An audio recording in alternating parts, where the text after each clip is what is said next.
It is very necessary if we're going to be able to chart our own future.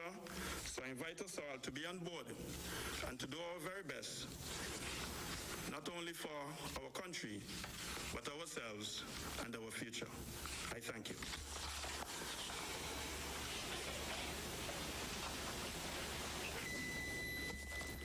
Thank you, Mr. James.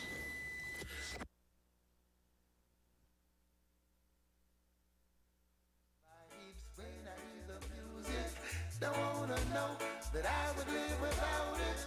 But there's someone always thinking otherwise. My next door neighbor think I'm making noise. They don't know what's going on. Cause they don't stop and think and realize music is life. Boy, boy, boy, boy, they don't know what's going on. Cause they don't stop and think and You're in tune to Win FM 98.9. And we apologize for the break in the link up, but that is due to circumstances beyond our control. Whenever the link up continues, we'll take you there. At this appointed time, I'd like to let you know we give thanks and praise unto the Most High last year. Whoa, cast away all your fears. Yeah, you don't worry, let me see you wipe your tears. Yeah, you know I love you. All my black people and all of my thugs, all you little children and those women I love, they ain't gonna see us fall. They ain't gonna see us fall. Share all my riches and I sing for my fans. Love Mama Africa, let me see your hands. They ain't gonna see us fall. They ain't gonna see us fall. Pleasant surprise, oh, they gon' stop me. Wow, with the youths dance. Where mustache be? Ah, with the people. That's where my cash be. Oh, those pagans think they can get at me. Oh, judgment, we face them.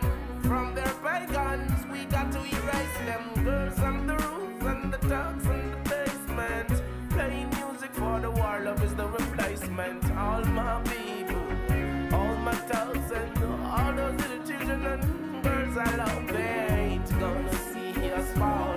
They ain't gonna see us fall. Share all my riches and sing for my fans. Love Mama Africa, let me see your eyes. They ain't gonna see us fall. They ain't gonna see us fall. Pray unto the Most High, He and me. I wanna see all my people living wealthy. Take care of yourself and be healthy. Go to Mount Zion and that's where your blessing be. Wow, that's a bomb. Ethiopia, Africa, that's where we're from. Glad that my nation going strong. You sing my song. All my people and all my thugs, all you little children, all you women I love, they ain't gonna see us fall. They ain't gonna see us fall. Share all my riches and sing for my fans. Love my community, let me see your hands. They ain't gonna see us fall. They ain't gonna see us fall. Rastafari, you're my tower of strength, and every hour that I send, I take the time to pray and tell them thanks.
We're different.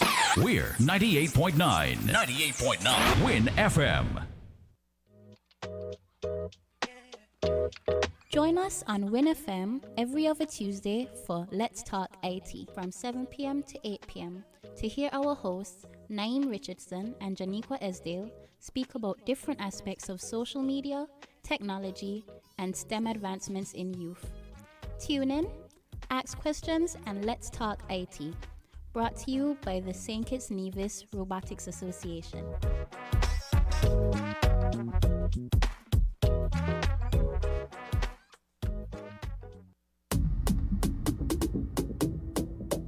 Queen of Bacchanal. Yeah. Flags flying high, you know how I feel. Rags in the sky, you know how I feel. Soca in my life, you know how I feel. With you by my side, you know how I feel. Because you are the glue that holds me down. You, there to catch me when I fall down. You stick by my side through thick and thin. Now we're living in the clouds, but we started from the ground. Again, we apologize for the break in the link up, but that was due to circumstances beyond our control. We now take you back to the COVID daily update. Provide an update on the COVID-19 fund relief. Many persons are still unsure of the application process. On the COVID-19 fund details as to ensure that you understand of the application process. Provide some forms for the COVID-19 fund available online and www.socialsecurity of the application process.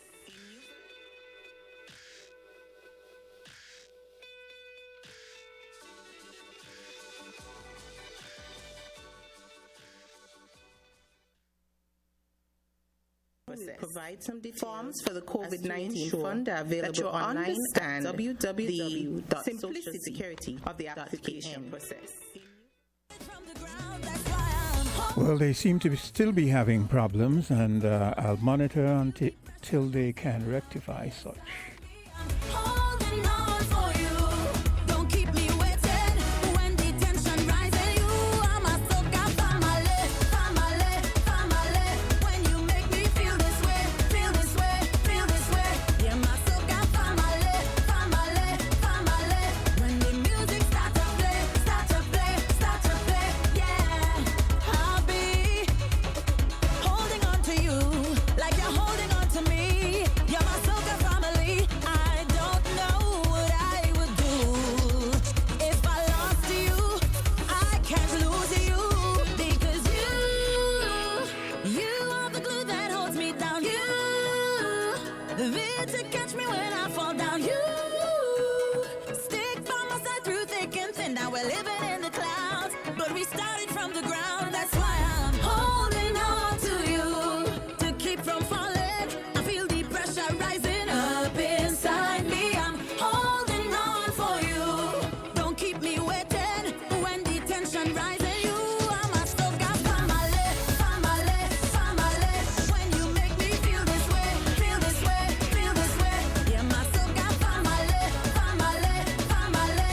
When the music starts to play, start to play, start to play. Yeah.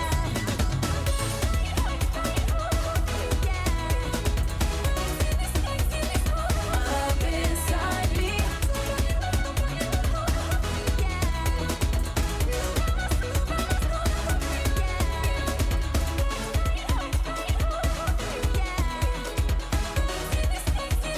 Up inside me, holding on for you.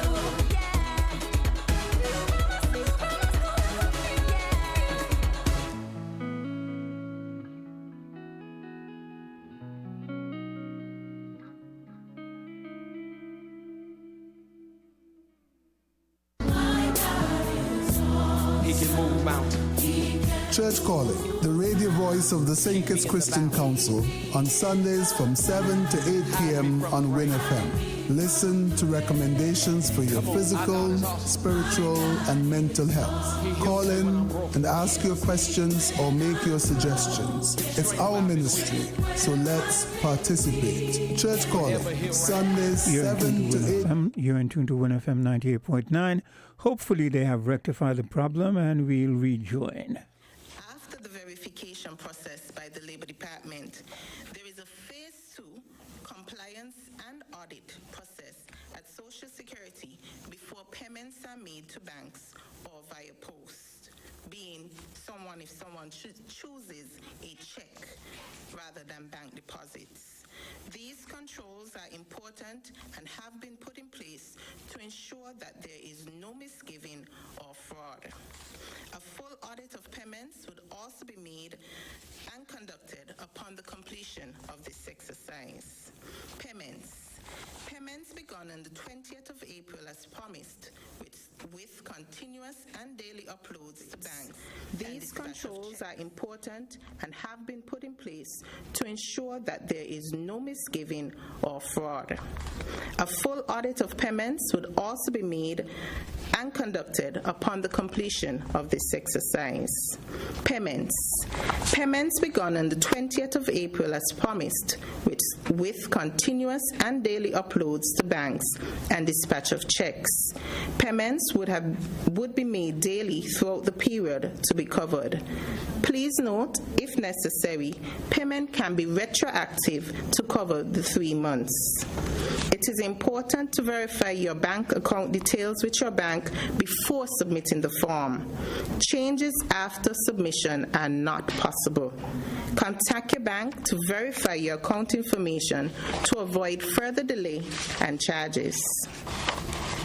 To date, approximately 2,000 applicants have received payment totaling $2 million so far. Important notes: avoid duplication. We are receiving many forms, Dropbox facility, via online, and still deposited at the Labor Department. This will hamper the process and cause further delays. The importance of providing accurate banking details.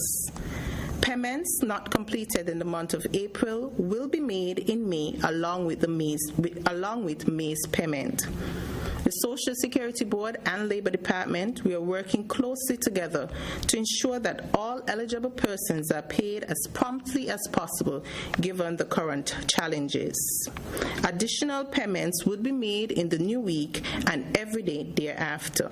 Should you require further support, contact our offices at 465-2535 or via cell phone 667-2535 for support as it relates to Social Security. The Labor Department may be reached at 662-2075. Our email addresses are dolcovid19fund@gmail.com, Labor Department. Social Security, COVID-19 Fund @socialsecurity.kn. Nevis, Labor Department, DEPT @nia.gov. For further updates, kindly check our Facebook page or visit our website. Thank you.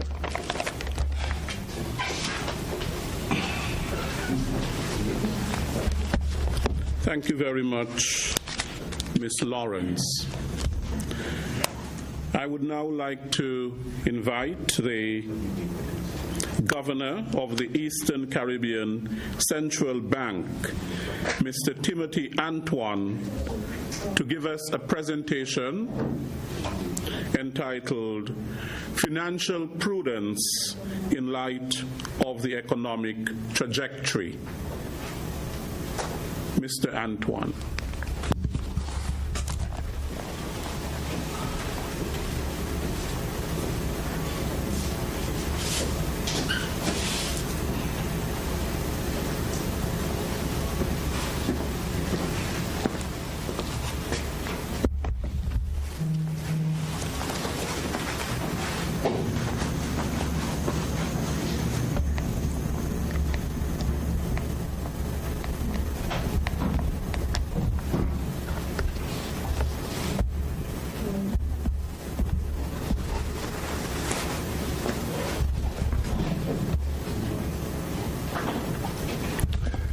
Good afternoon, everyone, and greetings from the Eastern Caribbean Central Bank. I'd like to begin by thanking Mr. Abdia Samuel, Chairman of the Task Force on COVID-19, for extending the invitation to share perspective this afternoon. Coffee reminds us that gratitude is a must. And so, as Governor of our central bank, as well as a resident in the Federation of St. Kitts and Nevis, I wish to begin by expressing my profound gratitude for the work of the entire task force led by Mr. Samuel. I also recognize the contributions of our healthcare professionals, who I refer to as our frontline warriors. The Chief Medical Officer, Dr. Hazel Laws, the Chief of Staff, Dr. Cameron Wilkinson, the Director General of the SKNIS, Mr. Lesroy Williams, Commissioner Brandy, and I know Superintendent Henry is here, and members of the Royal St. Christopher and Nevis Police Force, Commandant Comrie and the members of the Defense Force, and all essential workers. Your work has been selfless and stellar. And for that, we are extremely, and I have that because of your hard work and efforts, you have saved lives. This afternoon, I have been asked to be brief, and I hope to do that. I therefore propose to touch on the economic impact of the COVID-19 pandemic on our region, the ECCU, and then share a few thoughts, propose a few action points as we think about how we respond to this pandemic. So let me begin with the impact on the Eastern Caribbean Currency Union. As many of you know, our world is now in global recession. The global economy is in recession. And in the ECCU, we do project that all of our economies will contract in 2020. In fact, what we are currently witnessing is a sharp contraction, and we anticipate that for this year, the contraction in the ECCU, based on our very latest numbers, will be somewhere between 10 and 20%. So that is even sharper than we had originally advised. And of course, as you would recognize, this situation is quite fluid. We continually update our estimates, and the period ahead is pregnant with uncertainty.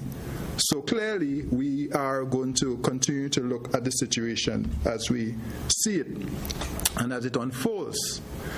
And in all likelihood, the economic damage will outlast the pandemic. In terms of employment, we are observing a sharp rise in unemployment across the currency union. And in fact, in at least 2 countries, they are now reporting unemployment somewhere approaching 50%.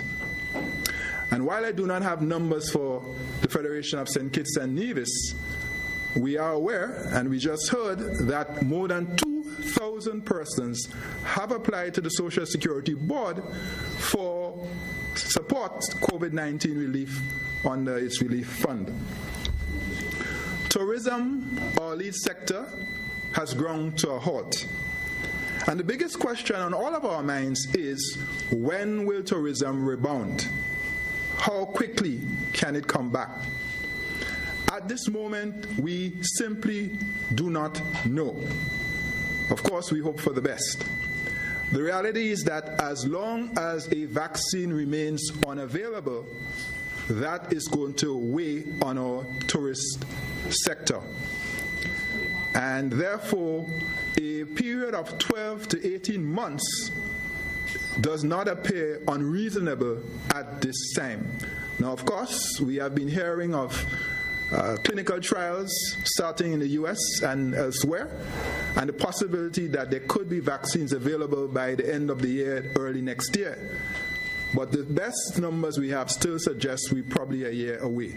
So let us hope and pray that that vaccine will come soon. In terms of government revenues have fallen by at least 50% in most of our countries. Now, St. Kitts and Nevis has the good fortune of having some fiscal buffers, so you may not be very aware of any drop in revenue, that is the population, because of the buffers that the government has, the fiscal buffers.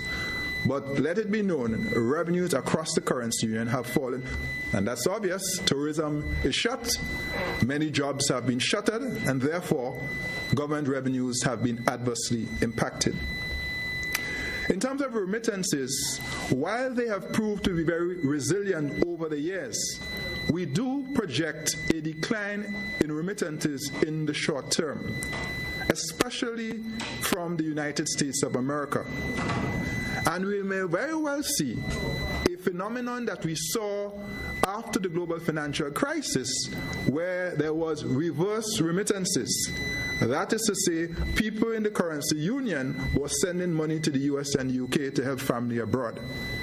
That is a distinct possibility at this time because, as you are aware, unemployment, for example, in the US has skyrocketed, and there are about 30 million people now unemployed. In terms of foreign direct investment, that too has been impacted. Early indications are the citizenship by investment programs will also be adversely impacted, at least in the short term.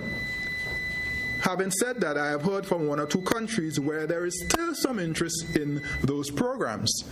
And our hope is that one of the legacy benefits, and I noticed the Minister for Health, Senator Phipps, is here, one of the legacy benefits of this pandemic will be stronger health systems, which will strengthen the value proposition of citizenship by investment programs and, in fact, strengthen our country as a whole and our region as a whole.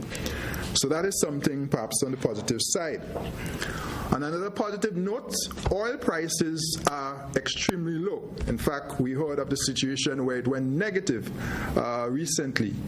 And that is good news because for all of us, as we fill up at the pump, we are paying less. And that is the relief in this time. We can see it and we can feel it.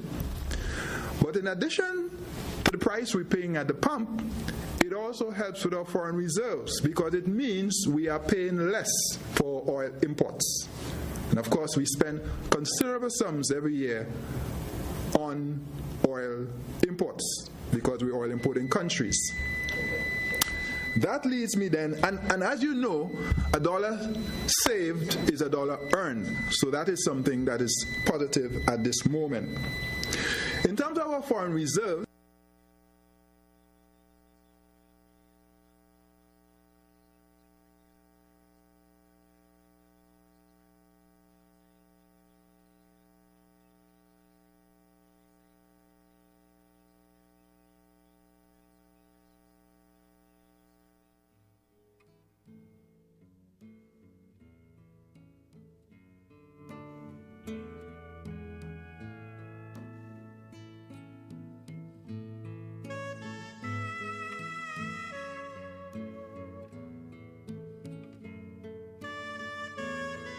again, we apologize for the break in the link-up. And again, due to circumstances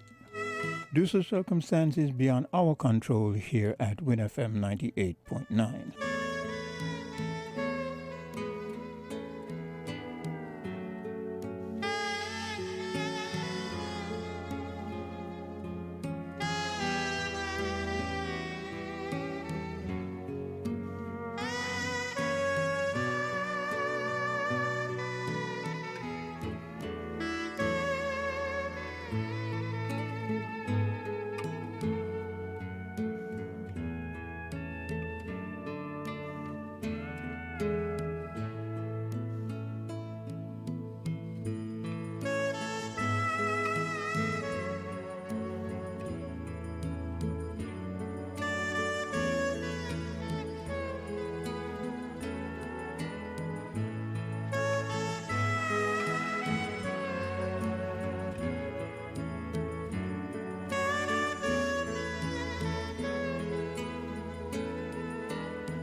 You're in tune to WinFM 98.9, and in case you're wondering, we are standing by to rejoin the daily COVID link-up, which has been experiencing some problems.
You're in tune to 1FM 98.9, and we now rejoin the daily COVID link-up.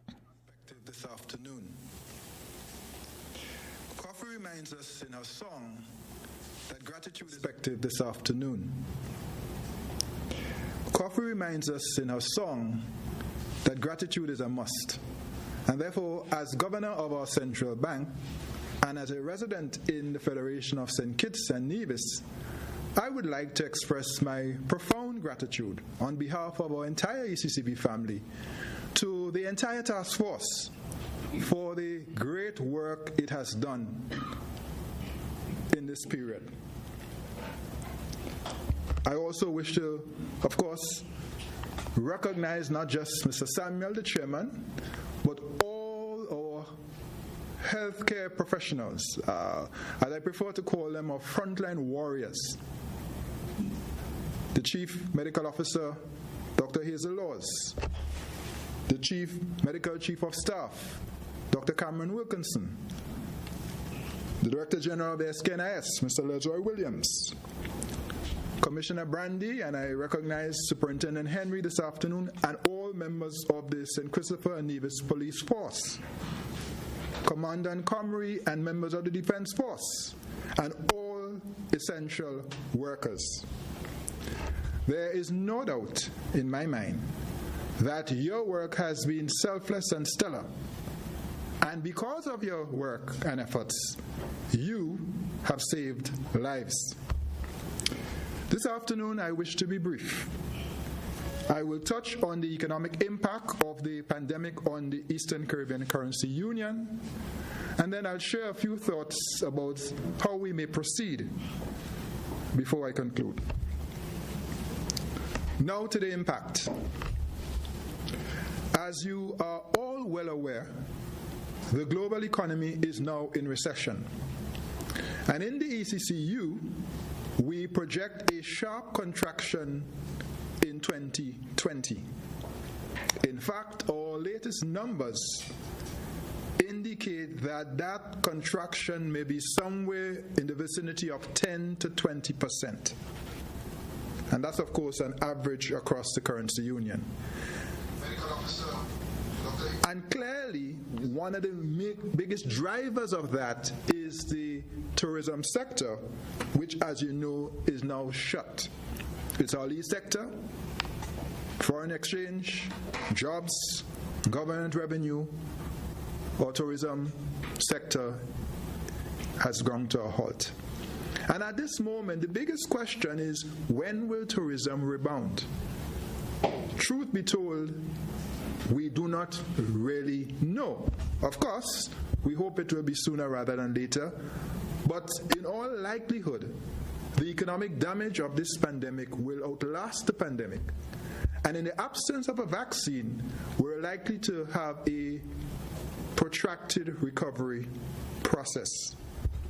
So that 12 to 18 months does not appear, in my estimation, to be unreasonable at this stage, but we are still assessing as we go. In terms of employment, we have seen a sharp rise in unemployment across the currency union. And in fact, in at least two countries, I am now advised that unemployment is approaching 50%. That is 50%. I do not have numbers for St. Kitts and Nevis, but what we do know, and we heard a little earlier, is that more than 2,000 persons have applied for relief under the Social Security Board's COVID Relief Fund.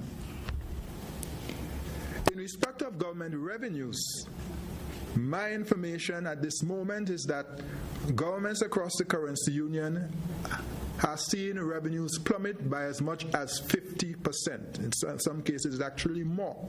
In one country, it's close to 75%. I do not yet have the numbers for St. Kitts and Nevis, but we do know that St. Kitts and Nevis has some buffers, more buffers than most, and so perhaps the impact is not being felt yet because of the buffers available to the state and to the people. but clearly revenues are down. And that's obvious. Hotels are closed, jobs have been lost, businesses have been shut. In terms of remittances have been very resilient over time in our region, and they're a very important part of our economy and our coping mechanism. Because of the massive layoffs in the U.S. in particular, where there are now, I'm told, close to 30 million people unemployed, there will be an adverse impact on remittances in our currency union. In fact, we may see a phenomenon we observed after the global financial crisis, when we saw reverse remittances. That is to say, people in our currency union were sending money to people in the United States and the UK. That is a distinct possibility at this time. In terms of foreign direct investment, there will be a decline, at least in the short term. And that may also include the citizenship by investment programs, because some of the prospective applicants have been affected by the financial markets, which of course are in turmoil, and by various developments across the world.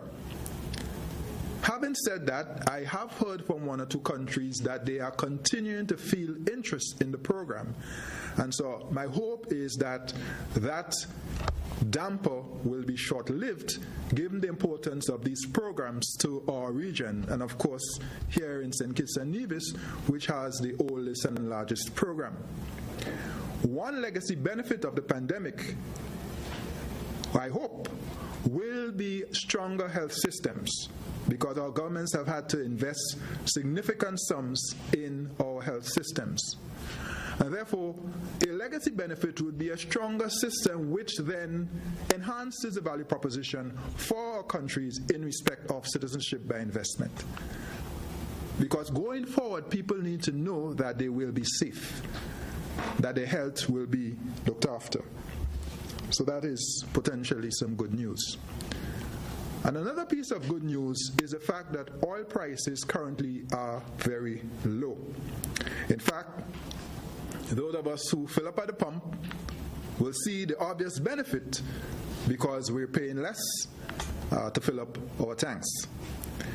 The other good news about low oil prices is that we are paying less to import oil. And of course, as oil importing countries, we spend significant sums every year on oil imports. And so that is a good piece of news in a very bleak economic picture, because as the saying goes, a dollar saved is a dollar earned.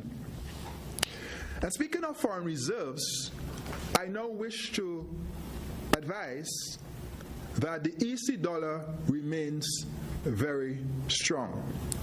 As of last Friday, April 24th, our dollar was backed by foreign reserves 100.3%. I repeat, 100.3%. And as I said on a previous occasion, our strong buffers will serve our currency union very well in this difficult season. So having given you a quick overview of the economic impact on our currency union, I now want to pivot to talk very briefly about some of what the ECCB is doing. And because we have announced and published some of our actions, I will not go into any detail, except to mention a few. The first is that the ECCB, in March, disbursed a grant of $4 million to our member countries. St. Kitts and Nevis received $500,000 from the Eastern Caribbean Central Bank to help ostensibly with the procurement of testing equipment and critical supplies. We have supported loan deferral programs by our banks. And many of you are now taking advantage of that. Those programs are intended to give deferrals up to 6 months. The central bank has also cut the borrowing rate for governments and banks from 6.5% to 2%. So when the governments come to borrow from the central bank, or the banks come to borrow, they will be paying a lot less than they did before. And very importantly, the ECCB has deployed its full teleworking or telecommuting mode. And this is very important because since late March, the central bank has been working from home, and we continue to operate at a very high level, delivering all of our services, including clearing payments for our banks, which we do on a daily basis, issuing currency to the countries as they need to ensure the ATMs are stocked and restocked, advising our governments, overseeing our banks, and I can go on and on. All of that work continues behind the scenes. And I really, at this moment, would like to express my great pride and thanks to the hard-working staff of the Eastern Caribbean Central Bank. The truth is, ECCB staff work hard all the time. In normal times, we put in the hours. But in this unprecedented period, the new normal, as it were, many of us are working even harder at home than we did before. So I want to thank all of my staff, management and staff, for their hard work. And I want to recognize Ms. Shumberland Kirby, who is supporting me today, and of course Mr. Marlon Bristol as well on the technical side. And by the way, to thank our NEOC technical professionals. I know we've had a rough day today, but I recognize you've been at it for every day for the last how many weeks, and so I want to thank you for your support as well. Now let me pivot before I conclude to some action points. Ladies and gentlemen, the primary focus of the COVID-19 response has been on saving lives. And that is the right and appropriate thing to do. However, even as that important work continues, we must now give increasing focus to saving livelihoods and saving our economies. Allow me then to propose a few action points that might assist us in that regard.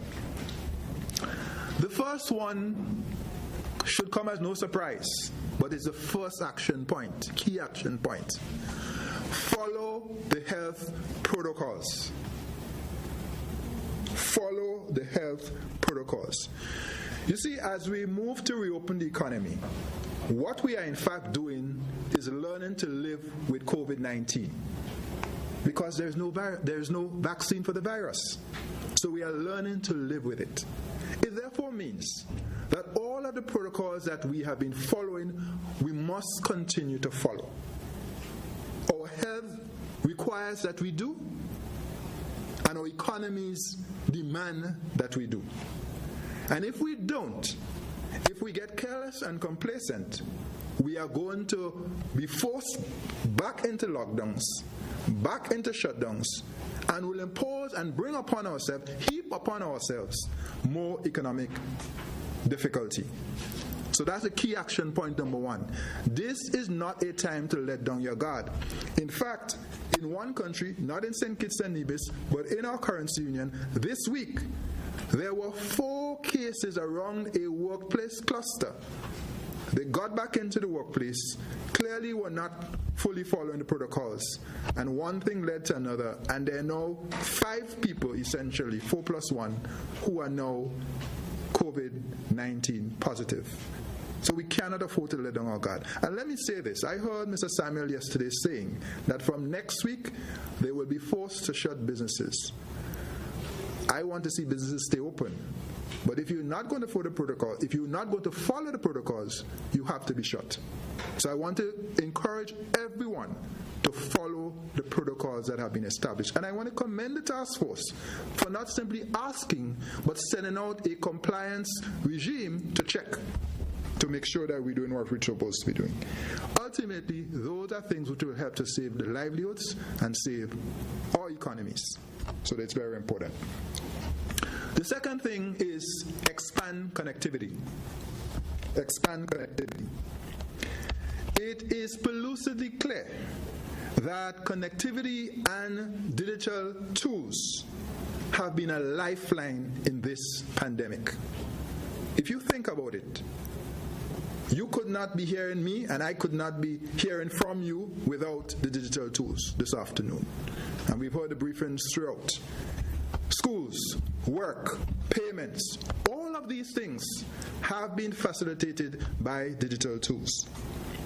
In this regard, I want to commend our telecommunications providers and SCELEC, and of course all providers and utilities across the currency union. And going forward, it is going to be imperative that we stay connected and connect the unconnected. And this is very important because what we have observed in this period is that the persons and households that have access to digital tools have fared better. And those who don't have fared not so well, which is why our governments are now working to procure and deliver tools for students, for example, to continue their education. There are some businesses that have not been able to telework because they do not have the apparatus so to do. But going forward, this is going to be very important. So the second key action point is connectivity, expand connectivity. The third action point is to adopt a growth mindset. Now, some of you might be saying, well, I haven't heard him speak about money management yet. I'm going to say a few things on that shortly. But the truth is, we cannot go to the economics before we address the ethos. The reality is that our world has changed. Some call it a new regular, some call it a new usual. Whatever your choice of words or expression, our world has changed. And to cope, we need a growth mindset. One of the most important qualities of a growth mindset is that it learns from problems and reframes problems into opportunities. A growth mindset reframes problems into opportunities. The reality is that this adversity presents opportunities. And so, I'm heartened by the early evidence of some businesses that have basically revamped or tweaked their business models to include delivery of certain services, and I think that's important. And I will make the point again, going forward, health and safety will be key to all and any business, large or small. Health and safety. Hotels, small business, bars, shops, supermarkets, any business, and of course workplaces as well. So ask yourself, what has this pandemic taught me? And how can I be more resilient in the future? Write down your lessons and begin to craft a recovery plan. And now I'll say a few words on finances. So the fourth action point is manage your finances wisely. At this moment, we do not know how long this pandemic will last, so we must be prudent. Our working assumption is that this is a marathon, not a sprint.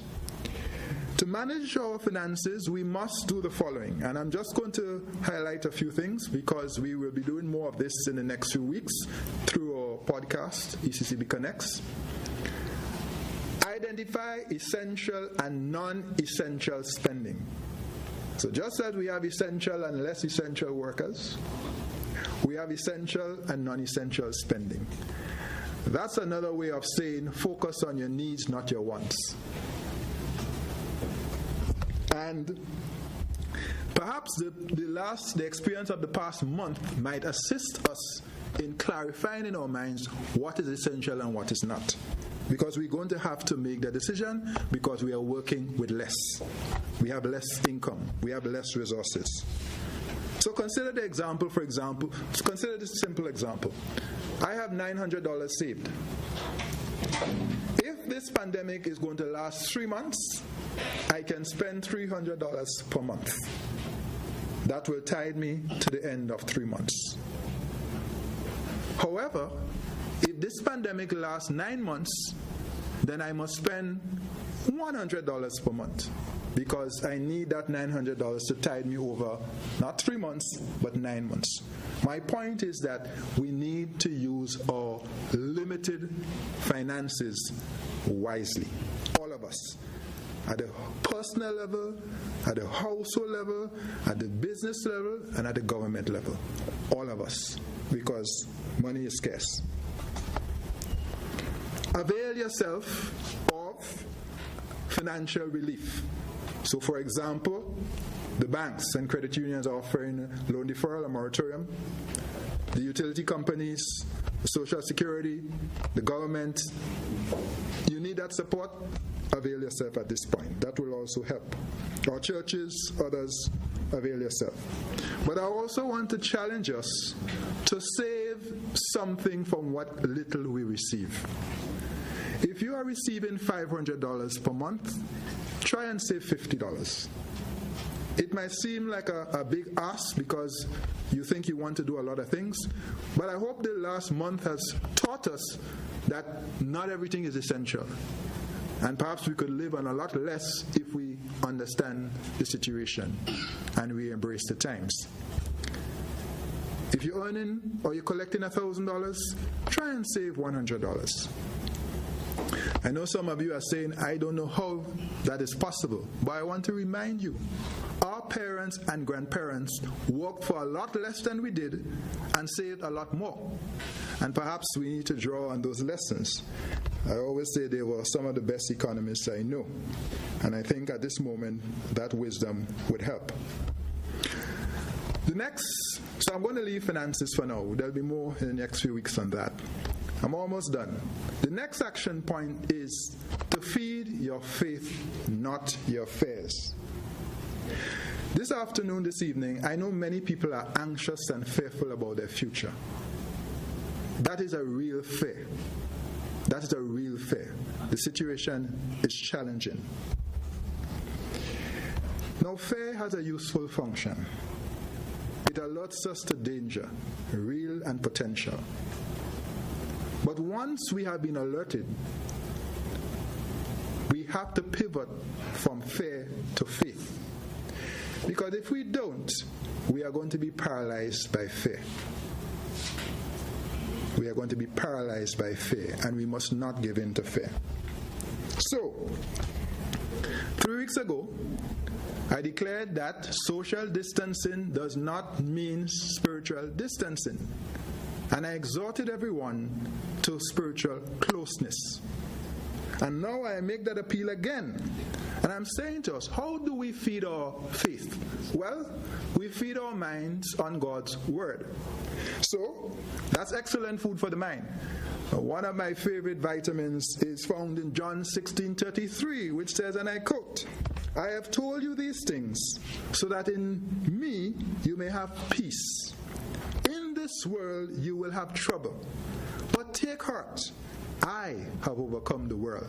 End of quote. This is one of my favorites. I reflect on that a lot in this period. That's how I feed my faith. And when you do that, it is not that your fear disappears, but your faith grows. And it empowers you to cope better than you otherwise would. What's the contrast? The alternative is to sit in front of television and consume that, stay on social media and consume that. Chances are you're going to get more fearful and more anxious, and that is going to affect your ability to respond. Penultimate action point, count your blessings. I know in this period it is easy to get discouraged and even depressed. But every day, count 3 blessings. 3 blessings. Remember what Kofi said, gratitude is a must. Count 3 blessings. It will help your state of mind. And the final action point is support regional solidarity. We have to look no further than our central bank to understand and appreciate what regional solidarity can do. Forget, our countries were not expected to survive after independence. You go and read those reports. We were not expected to survive. But we did not just survive, we thrived. And notwithstanding the ups and downs over time, our countries have been resilient because we've stuck together and we've worked together. And so I make the appeal again in this difficult season for us to stick together and stand firm in solidarity with each other, so that as we speak, our health professionals and others are looking at the protocols that are required to reopen our borders and to be able to have airlines come back into our shores, to our countries. And we're doing it together. We're looking at it regionally. That is an example of the kind of working together that needs to be done now.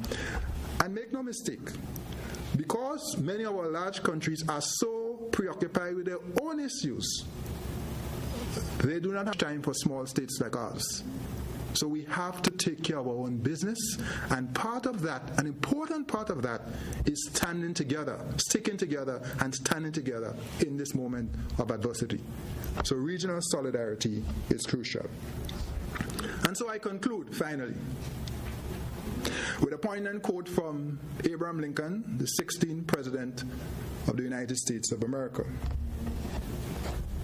It says, and I quote, "The dogmas of the quiet past are inadequate to the stormy present.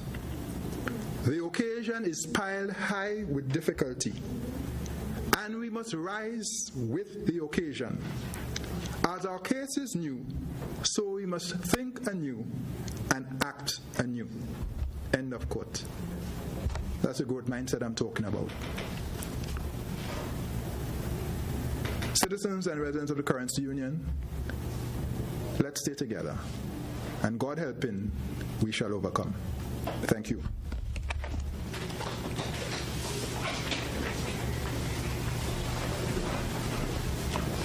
We thank the Governor of the Eastern Caribbean Central Bank, Mr. Timothy Antoine, for that comprehensive presentation, not just about finances, but he ended with another F, that of one's faith. How important it is at this time to really mitigate against all the storms that we are going through and which still might come our way. Thank you very much, Governor. I now invite Mr. Cromwell Henry, Superintendent in the Royal St. Christopher and Nevis Police Force, Divisional Commander for District A, to give us his law enforcement report. Superintendent.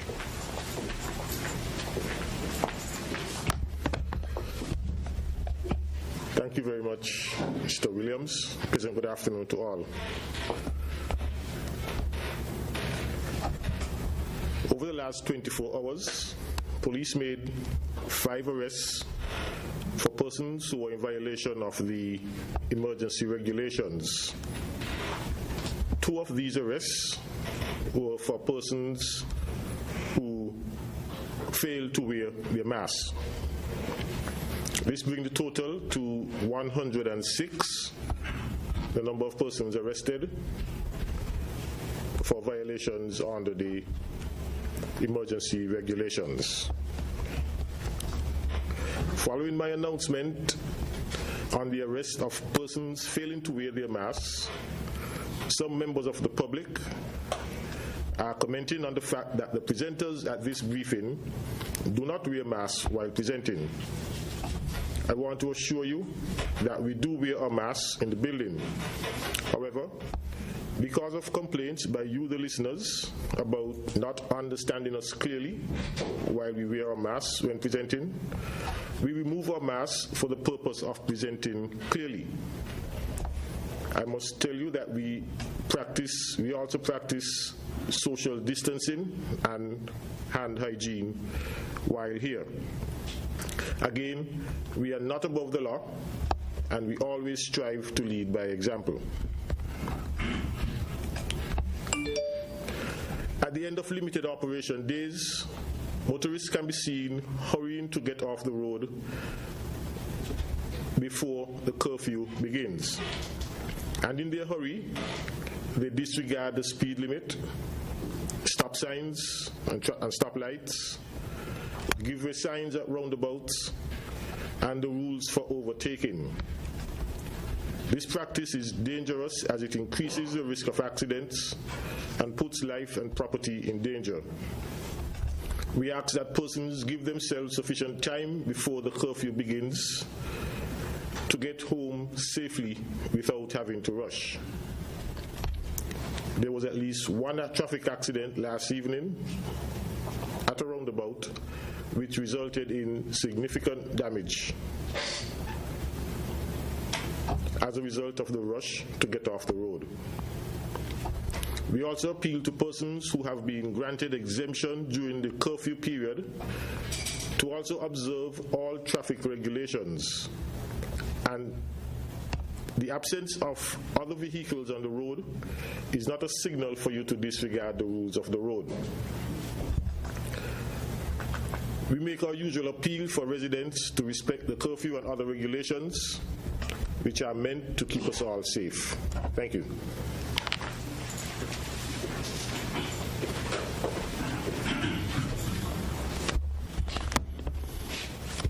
Thank you very much, Superintendent Henry. I now invite Chief Medical Officer Dr. Hazel Laws to give us the COVID-19 situation report for St. Kitts and Nevis. Dr. Laws.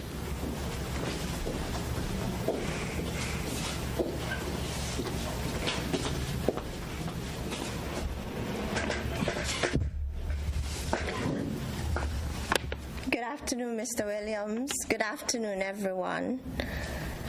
As at Saturday, the 2nd of May 2020 at 3 p.m., the World Health Organization reports 3,272,202 confirmed cases of COVID-19 globally, with almost 231,000 deaths.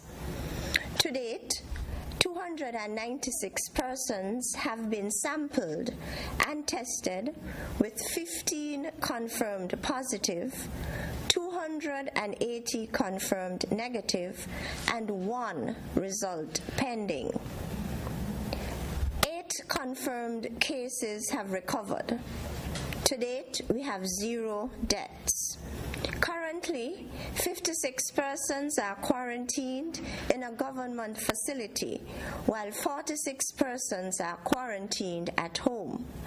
7 persons remain in isolation, while 699 persons have been released from quarantine.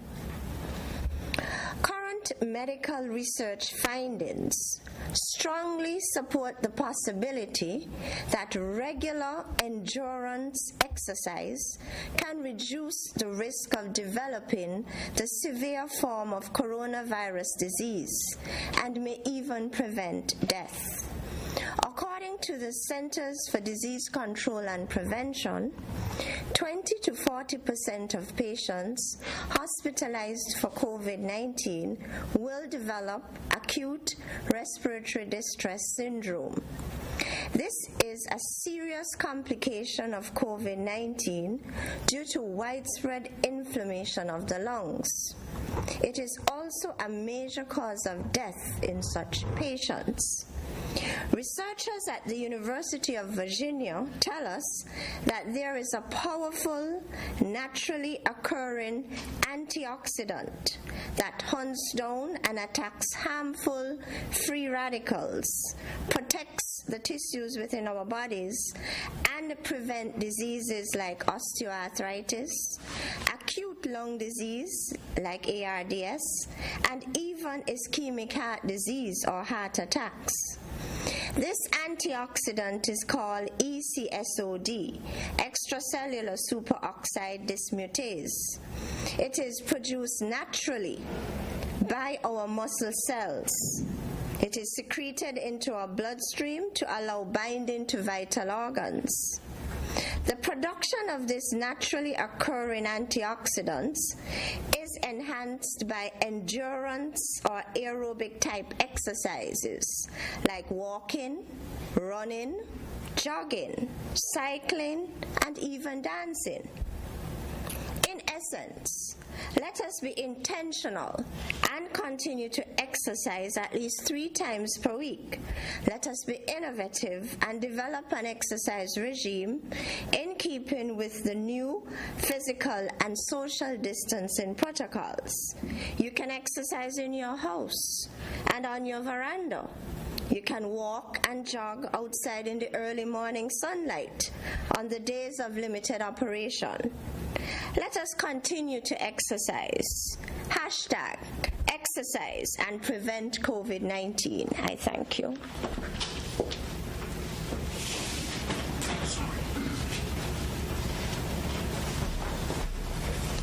Thank you, CMO Laws.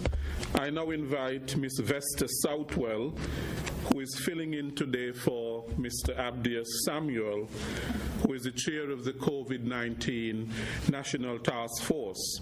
Ms. Southwell is the Public Relations Officer at NEMA and the Public Relations Officer at the National Emergency Operation Center. Ms. Southwell.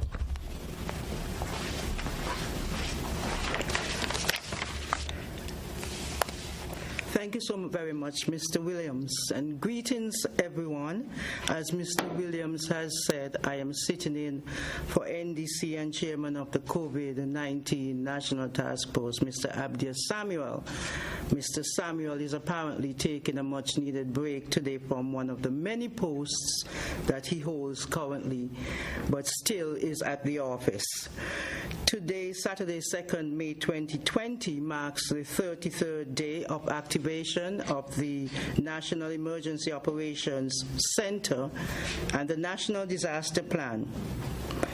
Today's situation report is as follows. With respect to telephone calls received over the last 24-hour period, there were a total of 26 calls made to the 311 hotline, with 15 calls received on St. Kitts and 11 on Nevis. 911 in St. Kitts received for the same period a total of 62 calls, and the NEOC received 7 in total, with 4 being requests for permission, 1 being police related, and 2 related to health. On Nevis, the EOC received 14 calls related to police matters and 2 calls for health-related matters. On Tuesday, 5th May 2020, the COVID-19 Compliance Task Force as well as the Quarantine Task Force will regain their operations. We would like to acknowledge the school meals program, who has been delivering hot meals to the NEOC for breakfast and for lunch daily since the activation. So we are thankful to them. We also want to extend a special thank you to the residents being led by the Deputy National Disaster Coordinator, Mrs. Claricia Langley-Stevens, who are populating the NEOC at this time. The team comprises NEMA staff, chairpersons of subcommittees related to the National Disaster Plan, as well as security forces, and of course, volunteers. Just one announcement from the Water Supply Department, the Water Services Department, The Water Services Department wishes to notify residents of Bird Rock, specifically Harborview and Sunquest, of an interruption in the supply scheduled for Sunday, 3rd May at approximately 8 a.m. This is to facilitate repairs and infrastructural improvements. The team will work assiduously, they are saying, to have the supply returned soonest. And according to the management, they would like to thank you for your patience and apologize for any inconveniences caused. I would like to also remind persons that the hotline 311 is reserved for health-related matters only. For non-health related issues or other emergencies, please call the NEOC at the following numbers: 466-3874, 7453 and 466-9626. Lastly, I would also like to say a huge thank you to the Governor of Central Bank, who we just listened to and was so very eloquent. We are thankful to him for his presentation, for a personal donation made to the COVID-19 task force to encourage us and to assist us in our ongoing fight. Thank you, and thank you, Mr. Williams.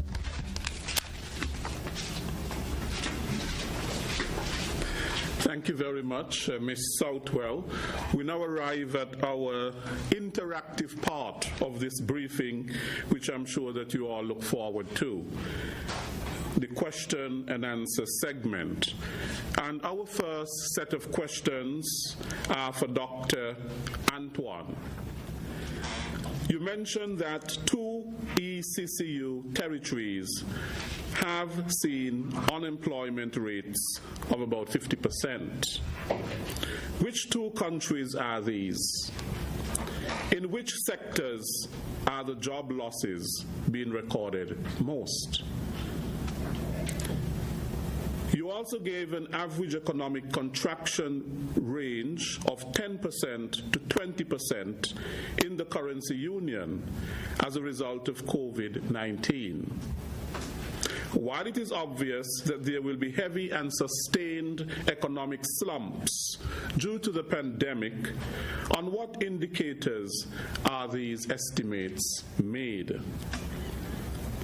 This question is being asked in light of the recent announcement by NEOC that would have posited GDP contractions in the range of negative 3.6% to negative 8.1% for the OECS.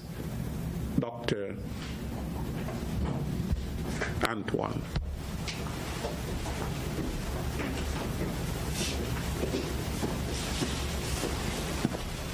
Thank you, Mr. Williams, for the questions. So while these are still unofficial numbers, the countries that I referred to are Antigua and Barbuda and Grenada. Now, of course, the information is fluid and evolving, so the numbers are likely to change.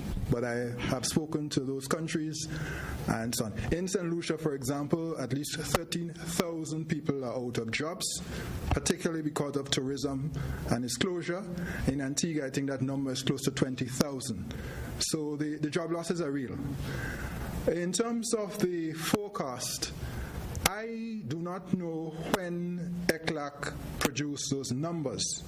What I do know is that all forecasts are constantly being revised, because the truth is that we're making our best guesses based on certain assumptions. If you look at what the IMF did in March and what it did in April, the global economy was going to grow in March. In April, it said it will shrink by 3%, and it could be larger. The number could be larger. So I don't think we should get too hung up on those numbers. I think what we have to focus on is the direction.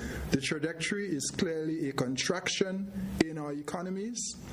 And of course, the extent to which the contraction is really a matter of the length and severity of the pandemic. And those are still largely unknown at this time.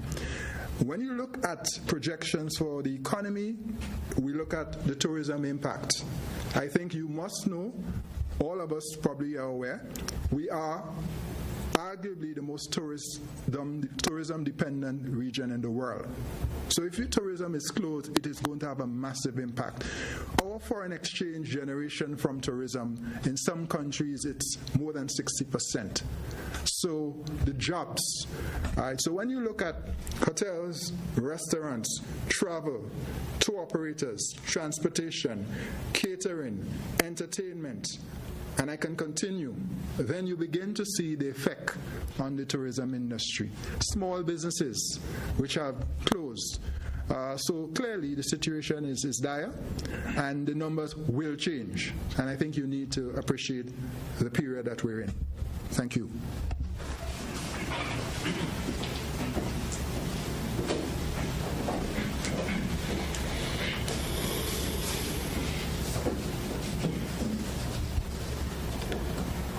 Dr. Antoine, more questions for you.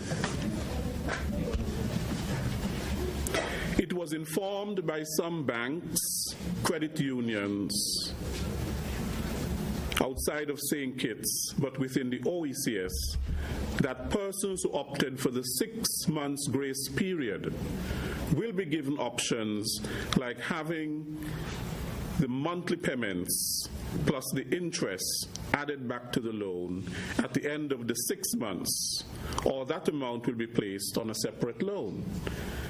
If the interest should be freezed, then why at the end of the period it will be still owing for the grace period? B, is that same principle that will be done by banks in St. Kitts? C, if not, please share some guidelines on how the process should be carried out. Doctor.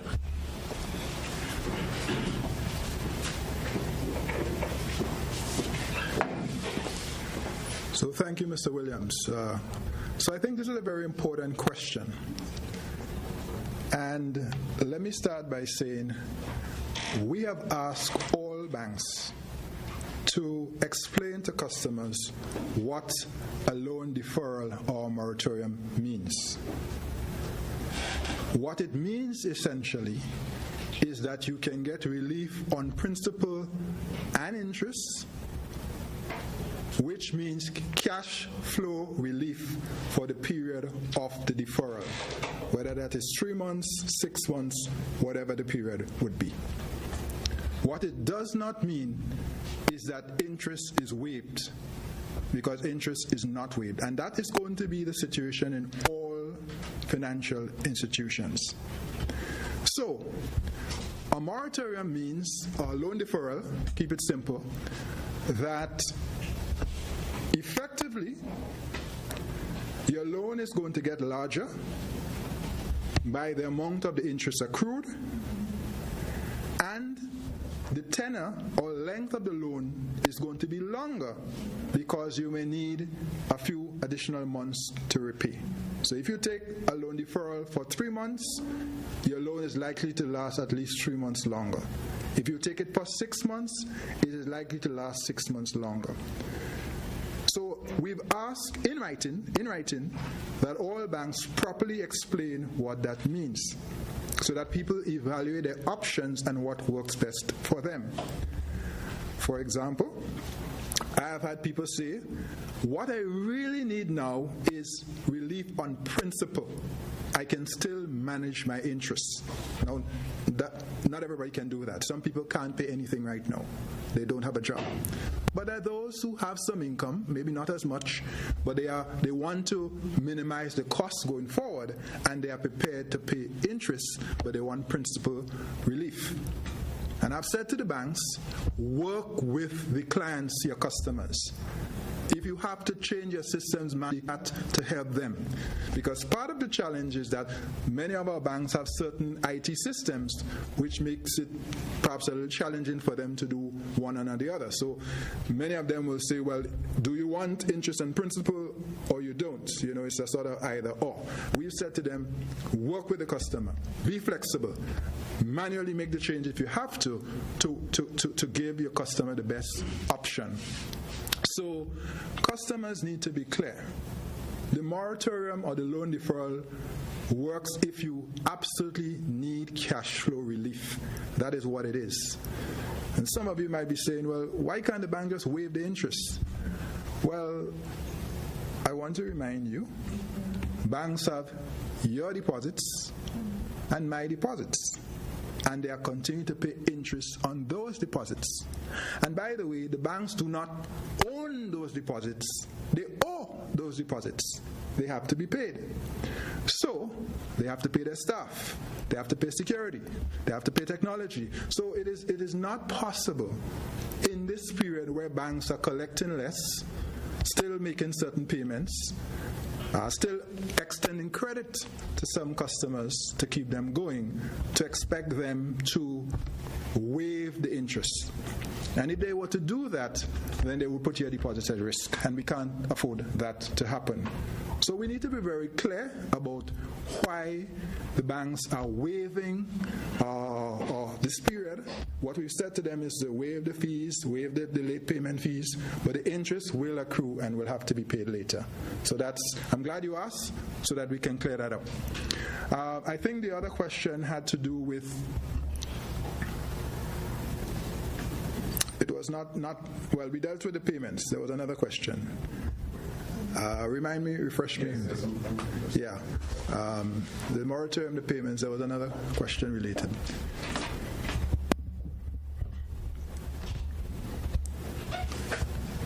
Yeah. So we yeah. It had to do, if the interest should be freeze, then why at the end of the period it will be still going for that grace period? Right, we answered that. Mm-hmm. Is that all? Wait. I thought there was a 3-part question and something else. Yeah.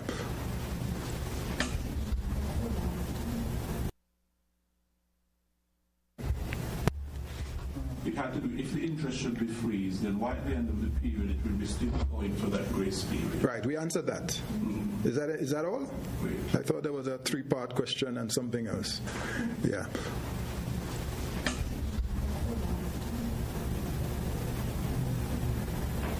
Yes. That's all I said. That's it? Okay. All right. Well, yes. Thank you, Director General. So basically, it's cash flow relief to help you through a difficult time. And by the way, it may very well be that some people may need a little more than 6 months. And again, your bank will work with you depending on your situation. So the 6 months is a guide. Some people may need a little less. Some people may ultimately need a little more. But the banks will work with you as far as possible. Now, if your loan was in the arrears and non-performing before, the banks might want to have a different conversation with you. And of course, you will engage your bank and hopefully come up with an appropriate settlement arrangement. Thank you.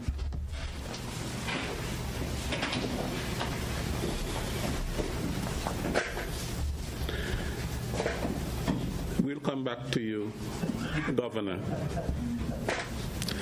This question is for Ms. Lawrence from Social Security.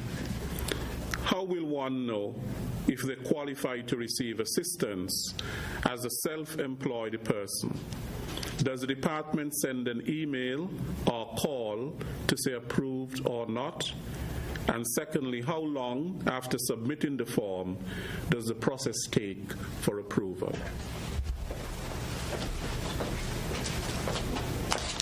Thank you for those questions. How will a self-employed person or an employed person know if their application is approved? Of course, the contact begins with the Labor Department for employees, and then Social Security. Once there's that contact, Social Security makes the payment. As it relates to the self-employed person, contact is made directly from Social Security officers to that self-employed person via telephone.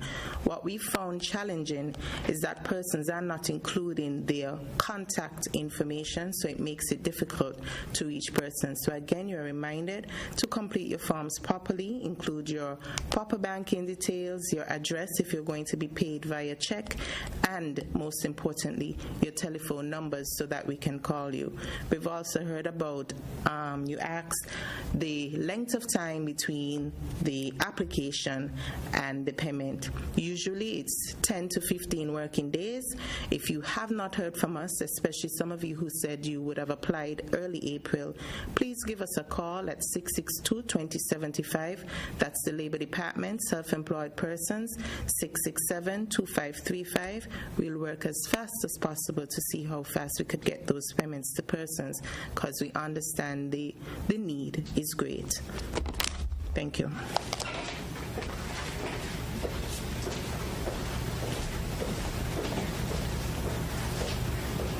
Thank you, Ms. Lawrence. There is something circulating on social media, and I will read it. Prolonged use of the mask produces hypoxia.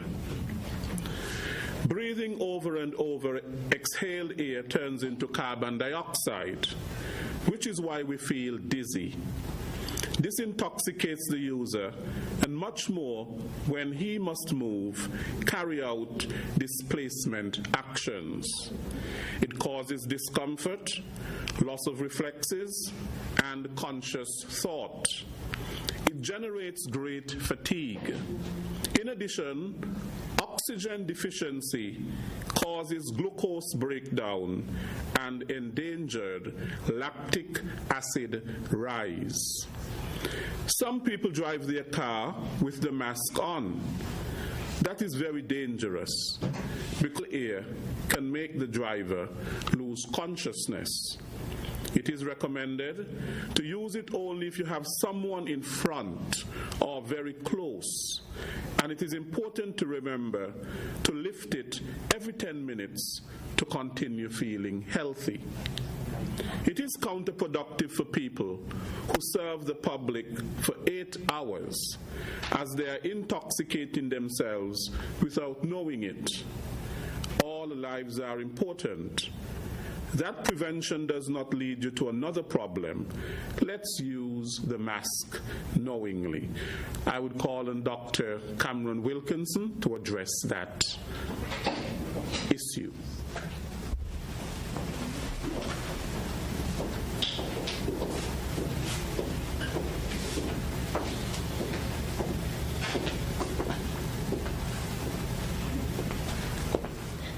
Thank you, Lesroy. I think to address that, I have to speak a little bit more comprehensively on mask and then end by explaining what was said there.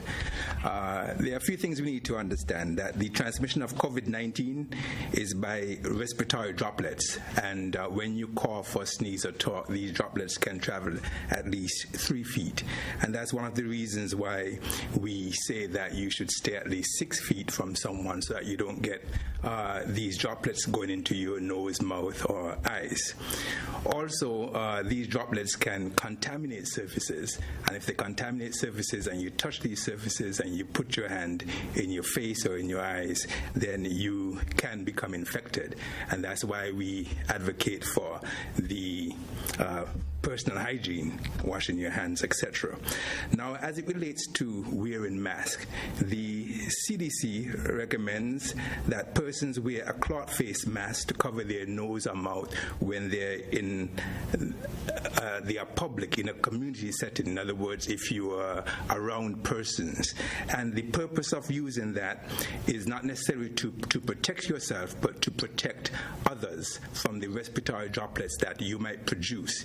Because you have to understand that this disease can be spread by persons who are pre-symptomatic, that is infected but don't know, and they're not having any symptoms, persons who are symptomatic, or even persons who are asymptomatic, which means that every single person who is in the public domain, they should be suspected of having COVID-19. And by we making sure that they cover their nose, cover their face, we would help to reduce the spread of these droplets. Now, these masks that we recommend that the general public use, it can be just a simple cloth face mask, as we said before, that is made from common household things. Now, somebody asked the other day who should not wear a mask, and I said before that these coverings should not necessarily be placed on children younger than 2 years old, or anyone who is having great difficulty breathing, or someone who is unconscious or incapacitated and is otherwise able to remove the mask themselves. Of course, if you have a parent with a child and they can comfortably take the mask off, then they can go out in public with a child who's 2 years old with a mask, because now persons are making masks for children even younger. As it relates to the surgical mask also, there's some myths that are going around, and there's only one way to wear a surgical mask. The surgical masks, they're generally color-coded. You have a color on the outside, and the inside is usually white, and so it is the colored portion that is worn outside. That is the only way to wear the surgical mask. Now, these masks, they tend to be 3-ply. They have an outer layer that is said to be hydrophobic, which helps to repel water or blood or body fluids. You have the middle layer that is the filter, and the inner layer that helps to absorb water or spit. So if you're talking, it will absorb the droplets that are coming out, the same way a cloth face mask is supposed to absorb the droplets. Now, why is it important for you to wear these masks properly? If you turn the mask the wrong way around, then you would be having the hydrophobic, or the part that is supposed to repel the droplets against your face, and when you talk, these droplets will not be absorbed efficiently. They can also, if you wear glasses, cause your glasses to cloud up, etc. And what that would do, it will make people tend to touch their face, fix the mask, etc. And if you're touching a contaminated surface, then you can contaminate yourself. Now, what has been happening, a lot of persons have been using the N95 respirators in public, and these are not meant for the general public. The N95 masks, these are meant for healthcare providers who are in contact with persons who are known to or suspected to be infected with the COVID virus, because they have a very high filtration capacity. They filter out about 95% or more of the microorganisms, and they also have a very tight seal. Now, because of this tight seal, if you're wearing these for a prolonged period of time, it will cause carbon dioxide to build up. It will reduce your oxygen intake. It can increase your heart rate, and if you are sensitive to these things, then you can have deleterious side effects. And so no one expects in this COVID-19 pandemic for someone to be walking long distances with an N95 mask. I myself have been a surgeon for 20-something years, and I can go all day with a regular surgical mask on my face, but if I were to put on an N95 mask, I would have to take it off every 15-20 minutes, because you will get a bit short of breath because of the carbon dioxide buildup. And so the statement itself, although there's some truth in it, it is referring to the improper use then of the N95 mask. Now, there are also some other ill effects that can occur if you don't use the mask properly, and I'll just mention some of them. Number one, in wearing the mask, some people have a false sense of security, and because of that, they tend to ignore all the other social distancing things that we speak about and the hand hygiene. If you wear the mask inappropriately, then you tend to be always touching your face. If you have a single-use mask, there are some regular thin white masks that are just two-ply, and they're meant just for single use, and you need to make sure that you change these regularly. Or if you have a cloth face mask, you need to make sure that you wash these masks. There are some persons, they go home, put the cloth face mask down as if it's like their shoes, and they take it up and put it back on the next day and they come out. You need to make sure that you wash these, and if you're using a disposable mask, you need to make sure that it is disposed of properly. Now, in wearing the mask also, a lot of persons have found that it affects the quality of the speech, because your voice is muffled. And so some persons now unconsciously tend to come closer because they have on the mask, and so you break your social distancing protocols. Also, to some persons, pull the mask down to talk, and they're already closer to someone, so you can expose yourself to these respiratory droplets. The other thing is there are some persons in general who have difficulty wearing the mask, especially for a prolonged period of time, especially if these persons have underlying health conditions like chronic pulmonary disease, heart disease, etc. And they may not be able to even keep a cloth face mask on their face for a prolonged period of time. And so what I say in this era now, we have to use common sense and we need to be practical. And I assume too that the law enforcement will familiarize themselves with this also, because it doesn't necessarily mean that every time you're out in public you should have your face covered. Every time you go out in public you should have a mask with you. But if you are jogging on the bypass road, you don't need to have the mask on your face, because you can have a buildup of carbon dioxide, you would have decreased oxygen intake, and you will feel lightheaded, you will feel dizzy.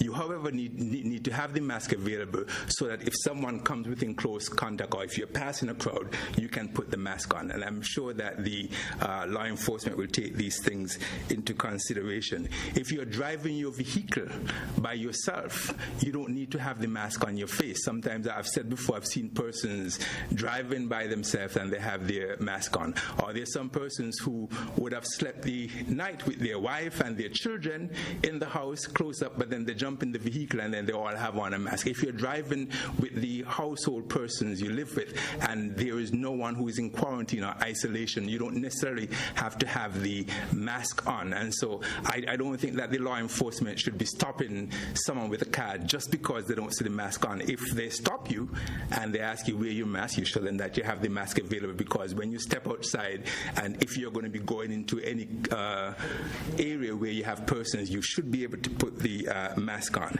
There are persons who've been asking me, well, what happens when the beach is open? Do I have to swim in a mask? And we have to use common sense. If you're going into the sea water, we don't expect you to have the mask on. But if you're sitting under, what do you call those things, little umbrellas with 5 or 6 persons talking, you need to have your mask on. Okay? Also, too, sometimes if you get short of breath, you can temporarily pull the mask down, because the same way I said for somebody who wear a mask for a prolonged period of time, if I have on a N95 mask, I have to take it down temporarily. There are a lot of persons who are not accustomed to have anything on their face, and some of them have underlying health conditions and they cannot keep a mask on for an hour, 2 hours, and so you should be able to pull the mask down and catch your breath and put it back on. And you also have to remember too that the same way you can have difficulty breathing, your child might have difficulty breathing, but the child might not know that the correction is to take the mask down temporarily, and so you always have to take into consideration the children that you have. So the statement that you read, there is some truth to it, but you have to take it into context. If you have a tight seal N95 mask that's not made for the general public and you keep it on for a prolonged period of time, yes, you can have CO2 buildup, yes, you can have decreased oxygen intake, and it can adversely affect you, especially if you have underlying health conditions. Thank you.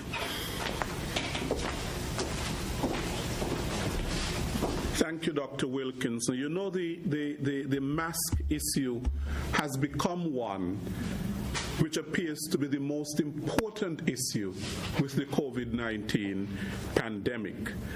And it is dominating a lot of, been given a lot of coverage, and all it is important. I think that we can be lulled into a false sense of security. Because really and truly, what we have been told is that the washing of your hands and the social distancing are things that are so important. But now you're hearing a lot about the mask and who is wearing it. I get things all the time that tell me, oh, you're not wearing a mask at the podium. And I said, well, the people in front of me are 12 feet from me. Wearing a mask, my sound and so on is muffled and all of that. Which do you prefer? Do you prefer not to be able to understand what I am saying? But I have practiced social distancing. I do wear my mask where it is appropriate in public spaces. I do sanitize my hands and wash my hands. So therefore, I am doing what I do have to do. But I don't have to be wearing a mask when I go to sleep, neither when I'm driving. Coming in from the countryside, I don't have to have a mask on if there's no one in the vehicle with me. So sometimes I think that people, but we do have some more questions. And there are some things that are coming frequently that are complaints. People are complaining about either businesses or people in the public who are not complying with the regulations.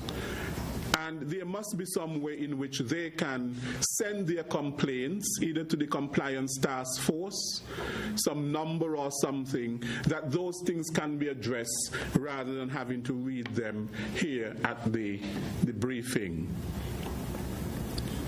These are from Sugar City 90.3 FM. For Superintendent Henry.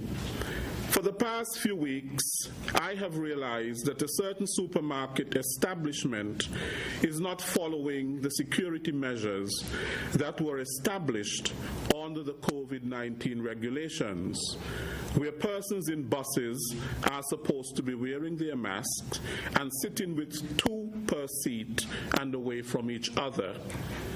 The bus that picks up these staff during partial curfew days, as well as 24-hour lockdown days, appear to be clustered, and some persons do not have their mask on.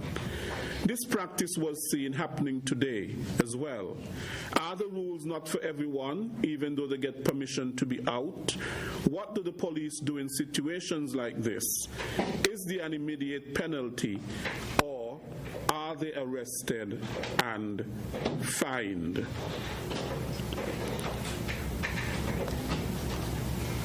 There's another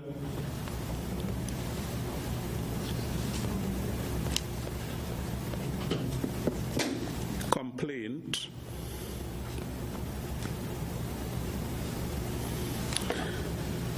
from an Alicia Daniel Blake at Sugar City 90.3 FM.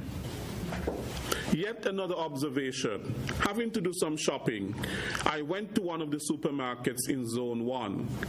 There were 2 lines, one for essential workers and one for regular patrons.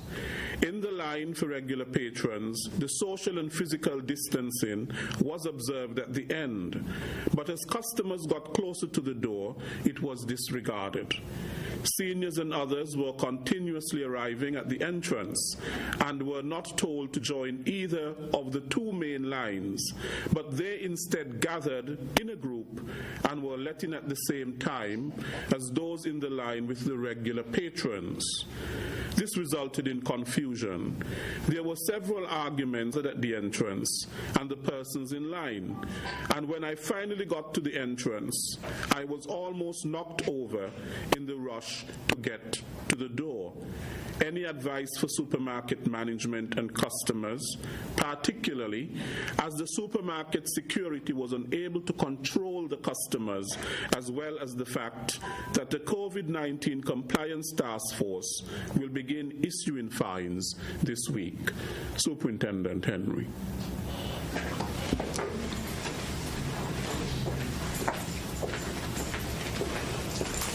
Thank you, Mr. Williams. With respect to the supermarkets not complying with the regulations, as Mr. Samuel would have said last week, or yesterday for that matter, the compliance task force has been visiting businesses. They use the first week to educate, the second week to evaluate, and he has indicated that he has seen some improvement, some compliance, but they're still not totally satisfied with all businesses. And so as of next week, they will begin enforcement. So those businesses that are not in compliance with the regulations, there will be some enforcement activities to ensure that they become compliant. With respect to buses, I suspect he means buses that are transporting staff for certain businesses.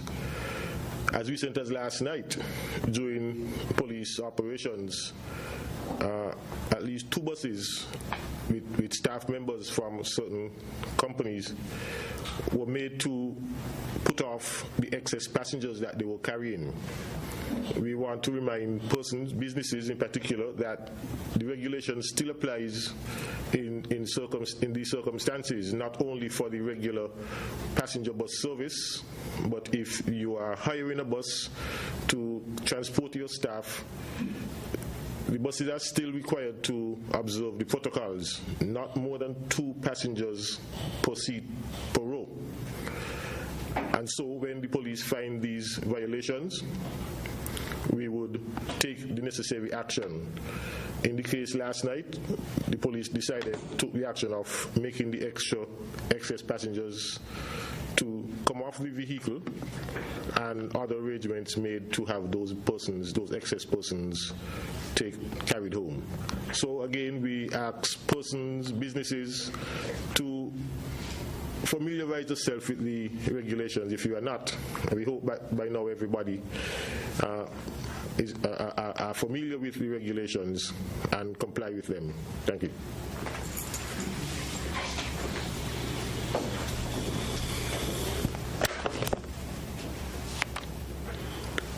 These questions are for the governor. What are the revenue buffers that you mentioned that St. Kitts and Nevis has, which the other OECS countries may not have at this time?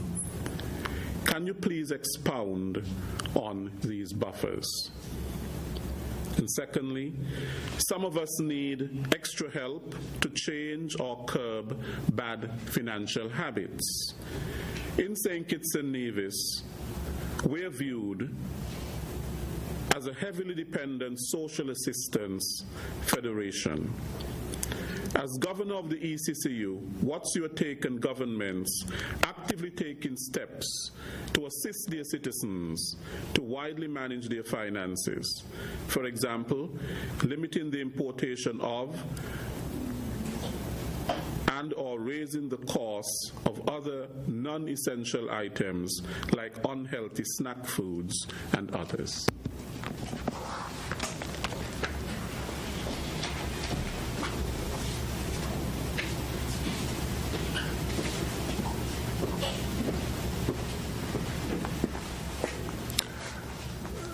I did hear Senator Phipps and I believe the Chief Medical Officer appeal to us to make healthy choices in this period. Essential purchasing. I was very pleased when we heard from the Director of Agriculture earlier on about food security, and while I did not speak to that, it is something I feel very passionate about. I was trying to not stay too long because we have to boost our immune systems by eating local and of course boost our agriculture. So I believe we need to support both our farmers and our fisher folk. So I do not believe the answer is to increase prices. In fact, we had recommended that in instances where there were any evidence or incidents of price gouging, that the government should step in and insist on price controls for a temporary period on a limited number of items, so that people are not taken advantage of in this period. So I do not believe, and I say this because we generally do not encourage price controls. It helps distortion in the market. But in a period like now, we have recommended, if necessary, do that. So the central bank will not recommend increasing prices at this time. What we strongly advocate is for more public education. And so I did mention earlier that at the level of the central bank, we will be doing some public education.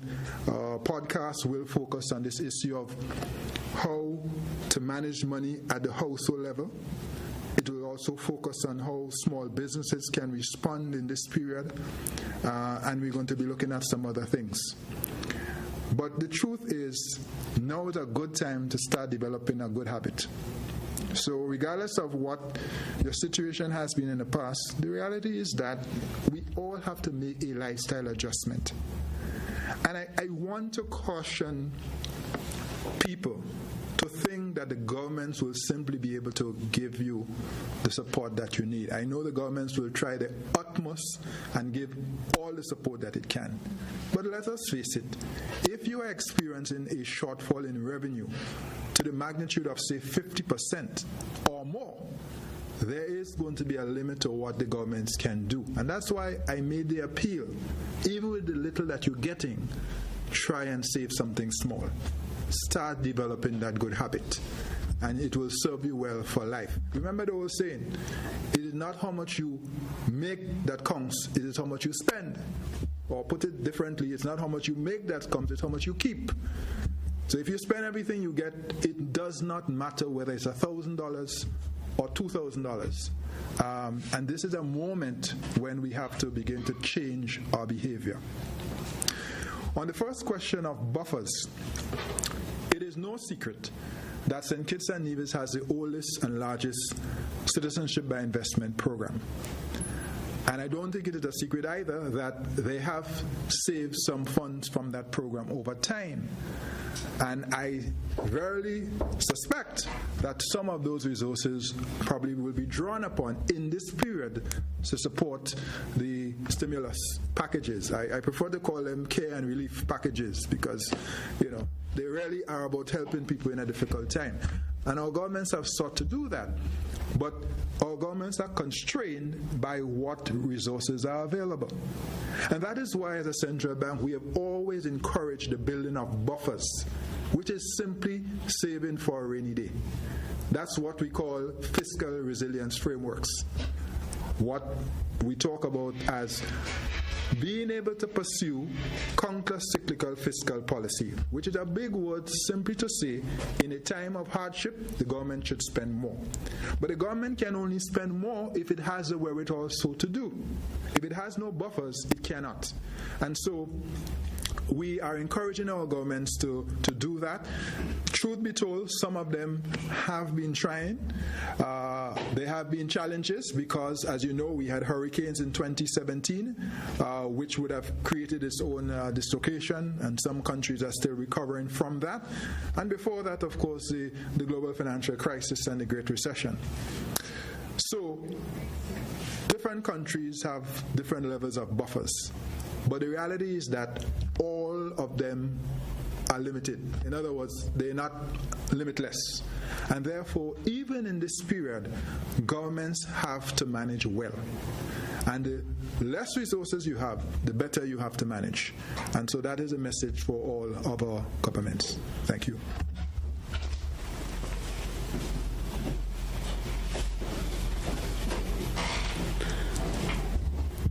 This question is for the Attorney General, the first question, and the second question is for the Director of Agriculture.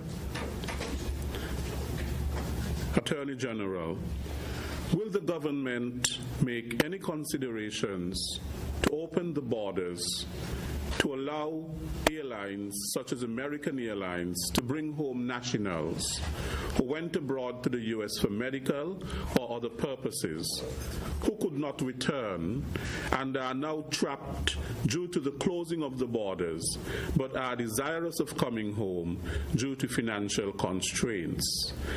And for Mr. James, why is it that while there is a glut of onions on the local market, onions are still being imported?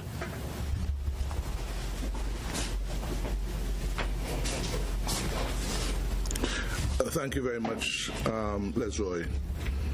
The pandemic has led us to close our borders, and the idea has been that all 15 cases that we have had confirmed with COVID have either been imported or are imported related to those who came in. So there is a danger that at this point in time, if those who are external come in, that they may add to the transmission or create a transmission of COVID-19 here in St. Kitts. The advice from our medical professionals is that at this point in time, the borders remain closed. Nonetheless, there have been the case of a charter flight of Kittitian students from Jamaica just 2 days ago that came by charter. Those individuals, all 50 plus of them, have been mandated to be quarantined in a government facility. They will have to remain there for up to at least 14 days, or as directed by our medical professionals. They, I understand, have been or are to be tested to ensure that they do not have the COVID virus. If any citizen overseas has the wherewithal to charter a flight to come to St. Kitts and Nevis, they will have to be quarantined for a minimum of 14 days in a government facility. No consideration at this time is being given to allow regular commercial flights to come from North America, and we have had no advice on that score from medical facilities. So once again, if it is that citizens, nationals of St. Kitts and Nevis, can find the wherewithal to charter a flight and they can get the requisite permission from the Port Authority to do so, it is likely that the borders may open for that special flight. But anyone who does so will have to be quarantined in a government facility for at least 14 days or more, depending on the advice of the medical fraternity. Thank you.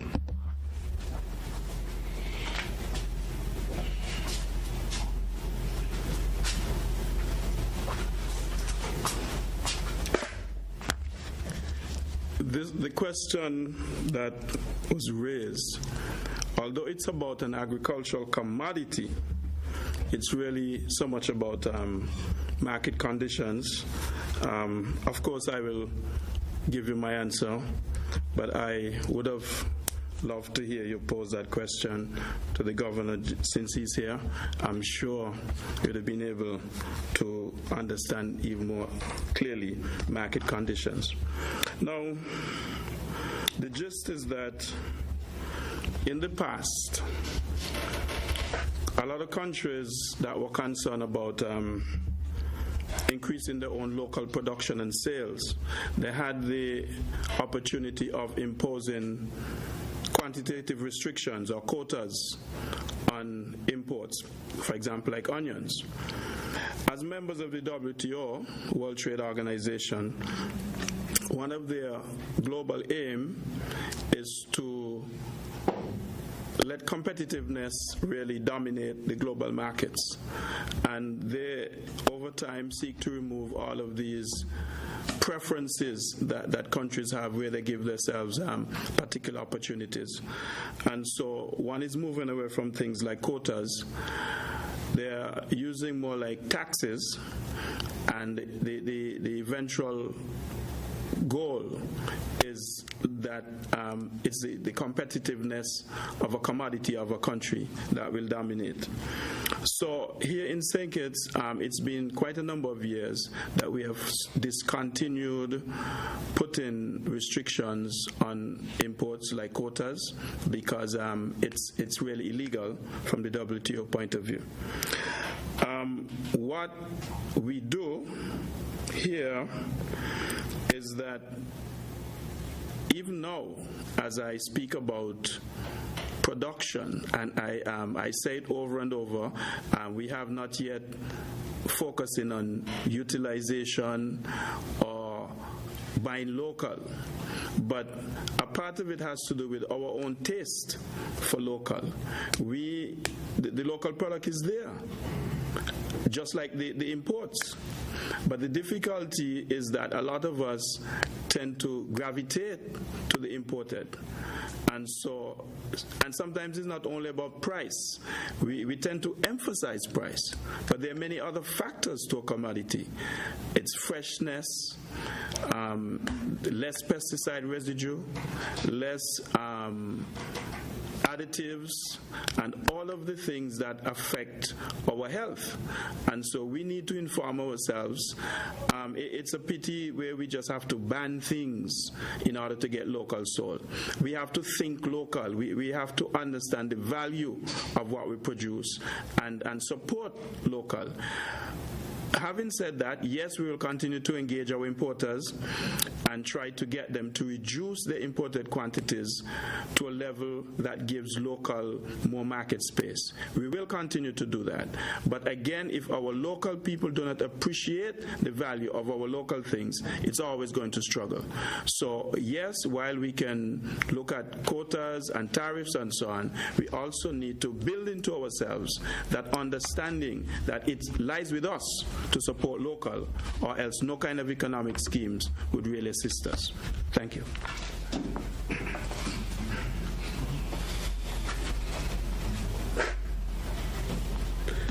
These questions are for Dr. Laws. Regarding the 50-plus students who are in quarantine for 2 weeks, will they be tested after the 2 weeks?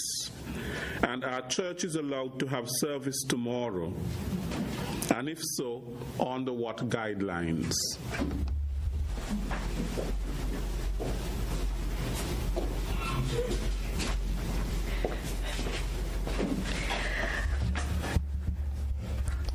So, yes, Mr. Williams, 2 days ago, 51 students returned to the Federation from Jamaica, and they are in quarantine at a government-assigned facility. The students will be followed up daily by the public health professionals. They will be observed for the onset of symptoms of COVID-19, and yes, they will be tested. Now, regarding the church tomorrow, now I want to remind us that 24-hour curfew continues throughout today, throughout tomorrow, Sunday, May 3rd, and it actually continues until 5:59 a.m. on Tuesday, May the 5th. And so I want to refer us to the statutory rules and orders number 15 of 2020, section 9, subsection 1, which states that all religious places of worship shall remain closed when we are under 24-hour curfew. Thank you. We are going to take these last 3 questions for the day, and that would be it. There are 2 for Social Security. There is a section that asks for the last date of work and also the date of last payment. But if we only have reduced hours, why do we have to put in the last date of work?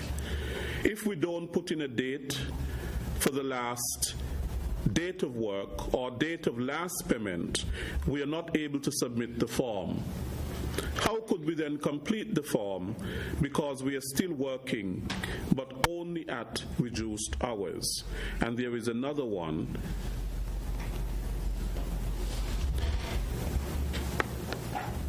How is Social Security making sure that persons who were home and not working or on the side of the road liming every day are not the ones in the front of the line to receive assistance ahead of hard-working people who are now seeking that help? Or persons who might have had a disagreement with their boss and walked off the job 3 weeks previously.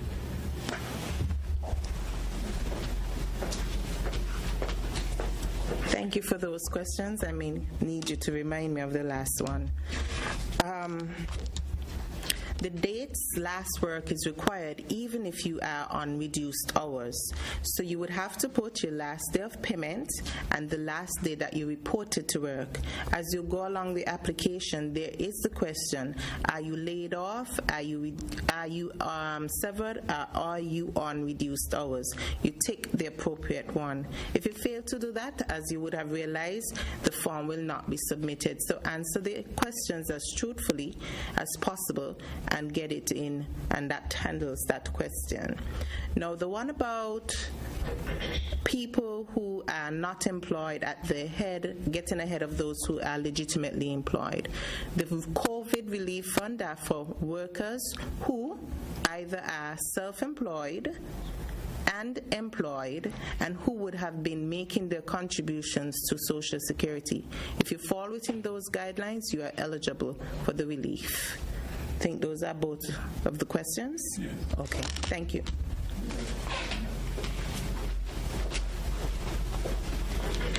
And the last question for the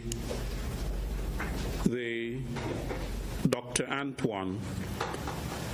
Mr. Governor, the role of central banks in the Caribbean is sometimes like in scope and reach because of the overarching influences of fiscal policy. How do you see this role changing in light of this pandemic and the new challenges facing our region?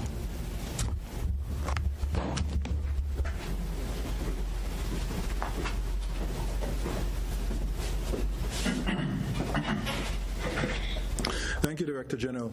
Let me, before I answer the question, indicate if you have a question that we couldn't take today, you can direct your questions to us at the Central Bank, info@eccb-centralbank.org.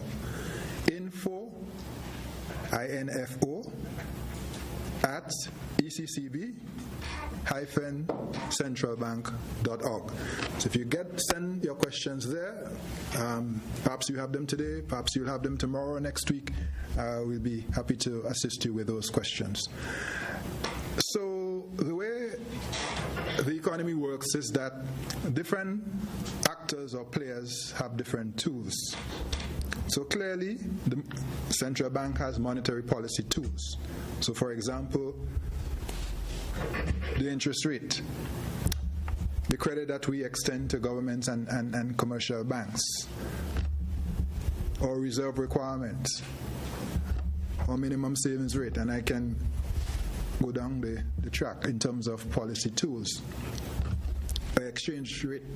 So those are the tools that we have at our disposal. But we also have fiscal policy tools, which are what the governments have. And in this period, and we have faith tools. And I want to make sure we keep hearing about the all-of-society approach to dealing with this pandemic. Well, that is true for how we will manage our economies as well. The government must use their fiscal policy tools. The central bank must use its monetary policy tools. And all of us must use our faith tools. They have to work together. So we have cognizance of what the governments are doing because there are some things that the central bank cannot do. The governments must do. And I will make the point that in the context of a currency union or a monetary union such as we have, the nexus between fiscal policy and monetary policy is extremely important. They have to work together. And that is why, for example, the central bank has limits on how much it can lend to governments. And that is why we encourage governments to be prudent in their approach. But in this period, it is going to be a combination of what the central bank can do, monetary policy, what the governments can do, fiscal policy. Now, the reality is, and I made the point earlier, the extent of how much the governments can do on fiscal policy is partly a function of the fiscal space, the buffers to which I referred. So, in this moment, or in this period, some of our governments are going to look to augment those resources by external financing. So some governments are going to look to the IMF, the World Bank, the Caribbean Development Bank, among others, as options to augment their ability to respond to the situation. And earlier this week, you would have heard of IMF approvals on its rapid credit facilities for Dominica, St. Lucia, and Grenada. So in this period, it's going to be a combination of tools. Governments have limits, central banks have limits. And there's only so much they can do or we can do. But together, our combined effort will make a big difference. But I have to say, you also, and we hear it a lot from Dr. Wilkinson, personal responsibility. Well, it is true in this case as well. So when we spoke about managing financing, that is part of personal responsibility. That's part of how you help. So government has to stretch its limited resources as far as it can. So must you. So must we in this period. And as we continue, we will be able to put a response together that is hopefully worthy of the challenge that we now face. But it's all of government, all of central bank, all of society approach to this pandemic. I hope that helps.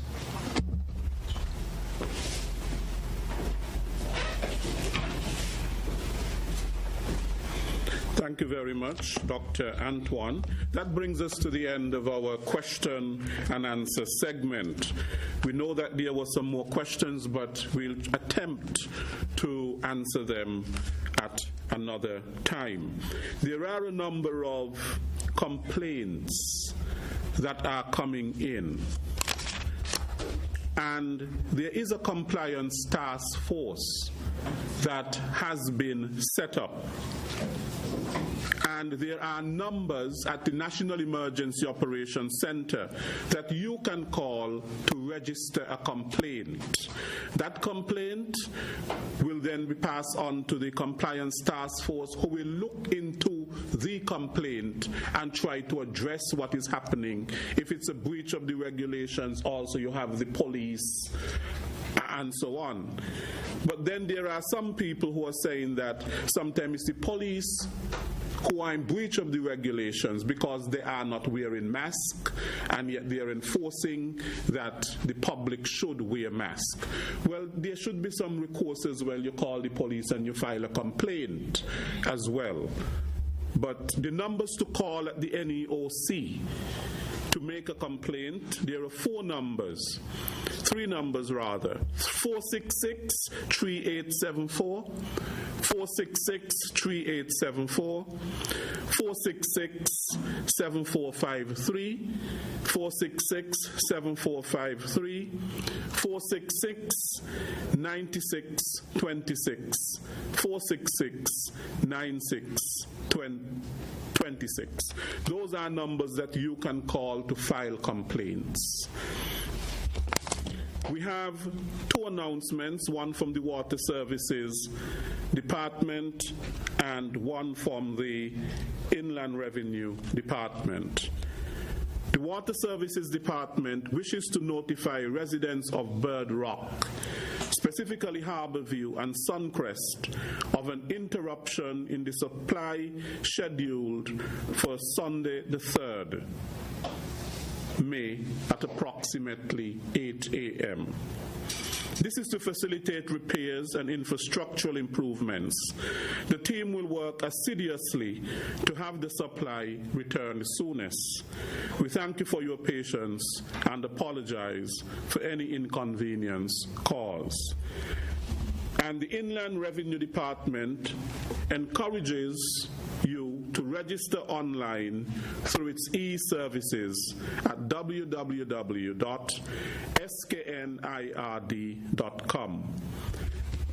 And there are a number of numbers that you can call: 662-8607, 662-8675,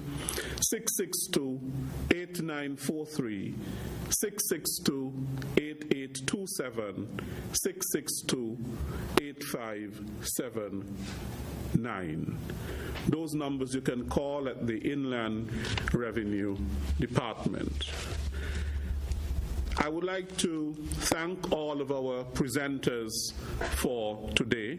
Mr. Melvin James, Director of the Department of Agriculture in St. Kitts, Ms. Camila Lawrence, who is Public Relations Manager at the St. Christopher and Nevis Social Security Board, Mr. Timothy Antoine, Dr. Timothy Antoine, Governor of the Eastern Caribbean Central Bank, for his presentation on financial prudence in light of the economic trajectory.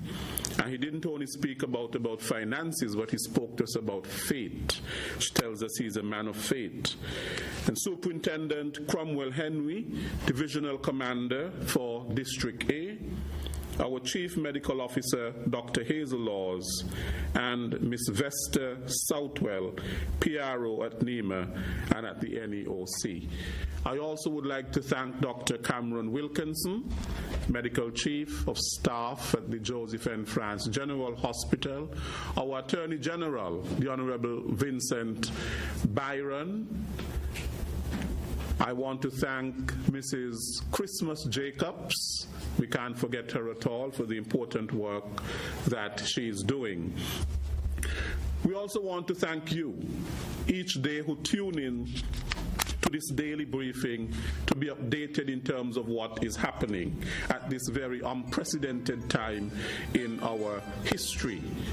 We thank the media, we thank ZIZ, we thank Caribbean Broadcasting Network in the Virgin Islands, we thank Open Interactive, we thank Nevis TV, we thank all those who join us on a daily basis on social media, whether it be Facebook or YouTube. We do thank you. Tomorrow we will be back with another daily